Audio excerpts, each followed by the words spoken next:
Paano maibibigay ang oras natin at panahon sa Diyos? Ang pagbibigay ng oras at panahon sa Diyos ay maaring iba-iba, depende sa pananampalataya at personal na kagustuhan ng isang tao. Narito ang ilang mungkahi.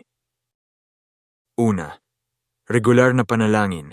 Ito ang pinakamadalas na paraan ng pag-uugnay sa Diyos.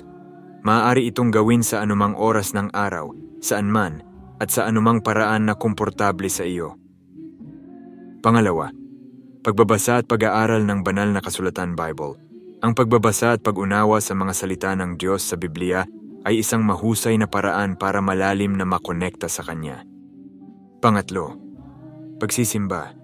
Ang pagsisimba sa simbahan, templo, o anumang lugar ng pagsamba ay nagbibigay ng oras para sa komunidad na magtipon at sambahin ang Diyos. Pang-apat, paglilingkod sa iba. Ang paglilingkod sa iba, lalo na sa mga nangangailangan, ay isang paraan ng pagpapakita ng pagmamahal sa Diyos. Ito ay maaaring sa pamamagitan ng pagtulong sa mga charitable institutions, pagbibigay ng tulong sa mga nangangailangan, at iba pa. Panglima, pagmumuni-muni o meditasyon. Ang pagmumuni-muni ay maaaring magbigay ng katahimikan at kapayapaan sa isipan na nagpapahintulot sa iyo na makonekta sa Diyos sa isang mas personal at malalim na paraan. Pang-anim, pagsasanay ng mga espiritual na disiplina.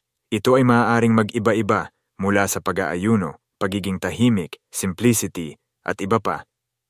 Ang mga ito ay nagbibigay daan sa mas malalim na koneksyon sa Diyos. Sa huli, tandaan ang pinakamahalaga ay ang tunay na hangarin ng puso mo na makonekta at makisalamuha sa Diyos. Salamat sa panonood at pakikinig, nawa po nakatulong din sa inyo ang message.